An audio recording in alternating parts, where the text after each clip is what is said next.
Butterscotch Mead. I'm Greg. I'm Julie, and we're the Crafty Winers.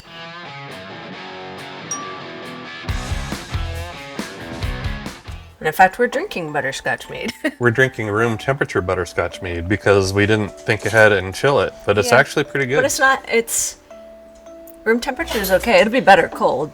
A Snorri. Here she goes again. Starting this one with a Nori too. You gonna bark? That was a weird noise you made. You gonna bark? Oh my gosh. You know what? I've been teaching them bad things. You know, every time we start a video, they can get a treat. Okay. Now this time you have to roll over or something. Because that's more... Sitting pretty is too easy. Roll over. Okay. She did it. You were a spaz. You roll over. Yeesh. Kids. So, notice we're already starting off with something here. This is mead that we already made, and we teach you the recipe for this mead in our base mead recipe that I'm going to link above so you can watch. Now we got growly dogs. So, this mead has already fermented. It's already been racked, and it's had sorbates added to it so that we can add honey to it without fearing that it's going to start fermenting again. So make sure you watch our base mead video, or watch somebody else's base mead video and use their base mead. But one way or the other, you want to have just a traditional mead with no flavoring in it. This doesn't have any, we didn't add any honey to it yet. We're going to do that now. So it's fermented honey water, and it's been treated with sorbates to keep it from fermenting again. And now we're going to, it's been in the fridge overnight. This literally was racked yesterday. But overnight, it's gotten a little bit of sediment that's sunk down to the bottom. Nori, you're a pain. You're a pain. Yes, she You're not is. getting any more treats today, so Nope. forget about it. No more. No, looking at me is not going to do any good. Nope. So we're going to rack this real quick to get it off this sediment, because if I start adding ingredients to it now and stir it up, it's going to get cloudy and look, it's not going to look appealing, and we want it to look a little bit appealing. So you'll probably want to start off that way too. After you finish our base mead recipe, put it in the fridge to cold crash so that the sediment goes down to the bottom, because the top is perfectly clear now already, even after 24 hours. So we're going to rack this, and then we'll come back and continue. Okay, so we've got this transferred, and there's nothing but sediment in this one, and there's just very little sediment in this one, and that's the way we wanted it. So I'm going to clear this off. So you can see how nice and clear this is. So this is the batch note for this, and we also have a batch note for the last. We're drinking right now. For yeah, it's actually the batch that we're drinking. Yep. So we're going to use the amounts off of our last batch note, and that's why batch notes are important, because it tracks how you do things, and if you want to reproduce it, which we really like this Butterscotch Mead, so we want to make it exactly the same. Now the difference is the last time we made this was It's a just half a gallon. half gallon, yeah. That's how we usually experiment with new flavors, is we'll make gallons, and then we'll split them into half-gallon batches. Just in case we don't like it. Well, it gives us more flavors we can try too. So we've got a lot of flavors that are coming that we're going to teach you, but we're not ready to teach you yet. So on this, for the half gallon, we used 2 teaspoons of this butterscotch extract. This is Brewer's Best, and we'll link it in the description below. It goes a long ways, as you can see. We haven't used very much of it. And then we used 2 tablespoons of honey, so we're just going to double both of those. Yeah, so we'll start with that too. We may decide we want to make it a little stronger, because every one of these batches, the ABV on this is probably going to be a little different than the ABV on the other. But watch, I probably didn't write the ABV down. You did not write the ABV So down. let's calculate the ABV real quick using our calculator on craftywiners.com/tools. So the initial gravity was 1.100, and then it ended at 0.994. Yeah, it went fairly dry. That gives it an ABV of 14. 14 point something. Yeah, 0.05, but Yeah. 14. So that's 14%. And what was the previous one? I don't see that you wrote it down on this one either. I usually figure that it's going to come close to what I want it to be. So, oh, this was a split. That's why it's not on this batch note. It's on the it's original on the batch original note. one. But I Yeah. usually shoot for around 14 on all of these. And then knowing that I'm going to be diluting them by adding honey and by adding extract or adding whatever it is I'm going to add. So they end up at about 12. So this is probably going to be, because we're not diluting it very much, it's going to be more than 12. It's going to be just a short of 14%. So this is a strong mead. But my point is that we're going to start with the same that we did in the half gallon last time. Double that, the amount that we did in the half gallon last time. But we'll taste it. We may decide we want more honey, or we may decide we want more butterscotch. And we'll go from there if we do. So this is thick and Sticky. very sticky. And I'm taking the towel with me. And this does not dissolve well in there, especially because this is cold. So I'm going to take out probably more than I need of this because thick honey sticks to these tablespoons. So none's going to be wasted, but she's going to heat go it a up. little overboard because we don't want to have to do this multiple times. I don't think I want to use that tiny little spout. She wants to get four of these so she can guess on how much she's pouring into this. I'm not going to guess right. So we're going to 0.25. We're a quarter cup, and she's over that a little bit now. A little bit over that. But honey's sticky, so we want to get the actual amount. A little over is good. All right, so I will go heat this up. And don't burn it, but it does take longer than you think to make it runny. Yeah. So Okay, so that took 30 seconds to get it to that. for a quarter cup. Yeah. And I would definitely recommend don't do it in anything plastic, because I've done that before and it starts to melt the plastic because it gets hot just in 30 seconds. Yeah. Now again, she did go a little over a quarter cup, so she's still going to measure it out using the tablespoon. Yes. So that we're as accurate as we can be. What would Winnie the Pooh say right now?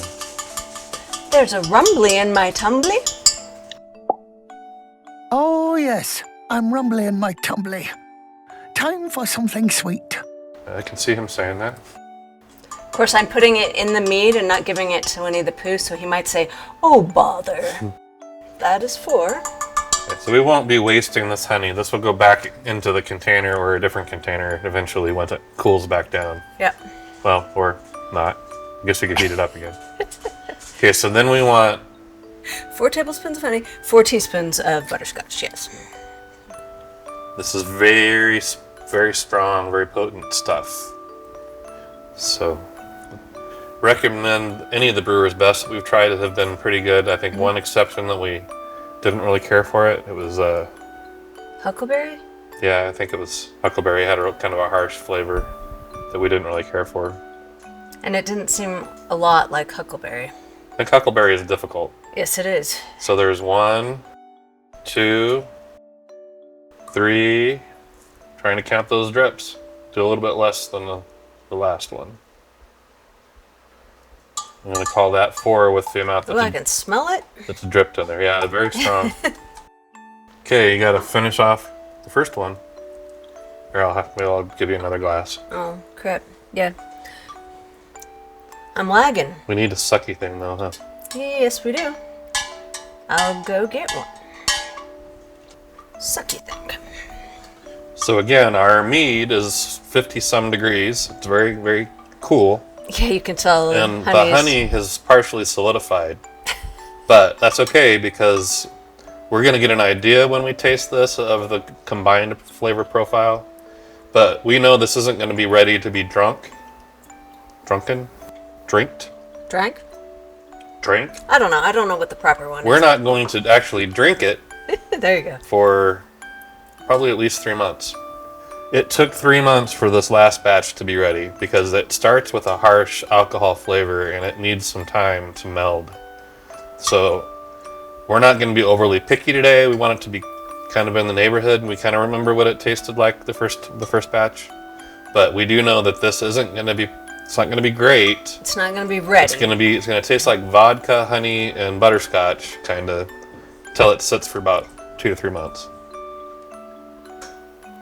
I've stirred this enough now that I don't see the swirlies of honey anymore, but it's still probably not completely dissolved. But the time in letting this warm back up to room temperature will let it incorporate a lot better.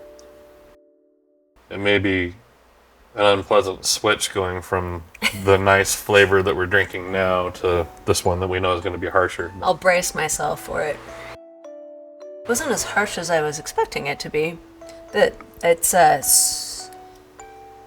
sweetness level's not bad, but I don't. Is it just me, or do you not taste a whole lot of butterscotch? I could use more butterscotch. Yeah. Let's do another tablespoon.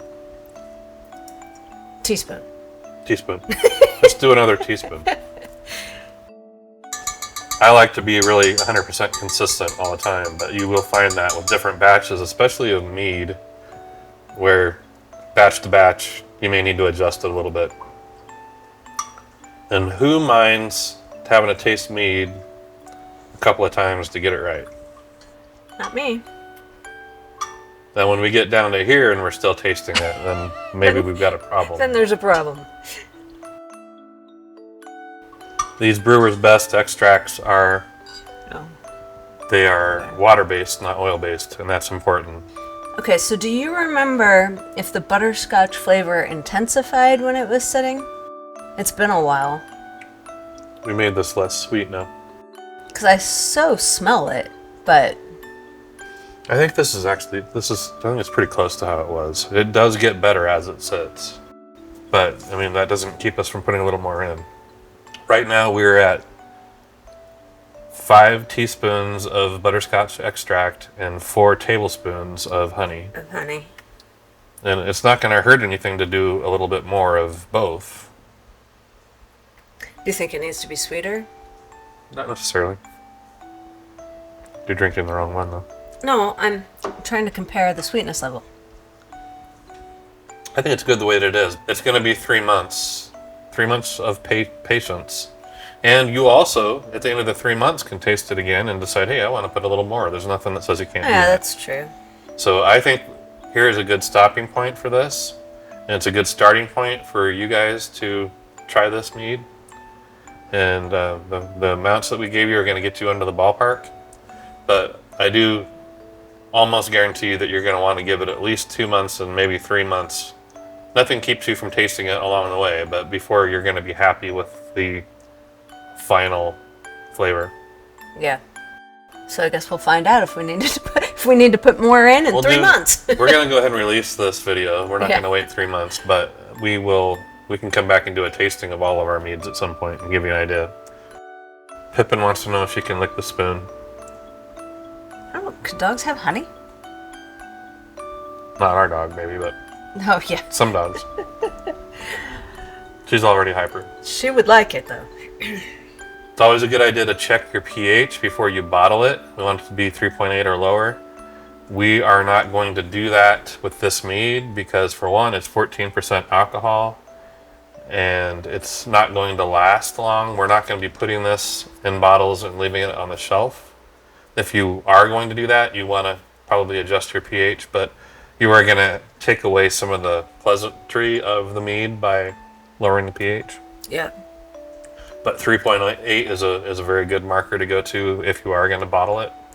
And we like to drink this cold. Yes.